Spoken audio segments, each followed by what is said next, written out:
See this as a factor way to reorganize the government and remove the office of the Vice President? Ako open naman ako dun. Tingin ko kung mapapabuti naman yung gobyerno. Even the President himself said that he's willing to step down as President, even before the end of his six-year term. Kung yung change ng gobyerno makakabuti sa atin. Ako naman, ano ko eh. Parang yung sa akin, yung Office of the Vice President is just it's just an avenue where I can serve the people more. Pero kung merong ibang formula na mas magiging, parang mas maaayos yung governance dito sa atin, parati akong bukas. Isa lang naman ako sa maraming factors eh.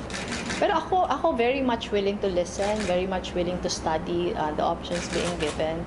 Kasi malay natin na yung ipopropose naman na model talaga mabuti para sa atin.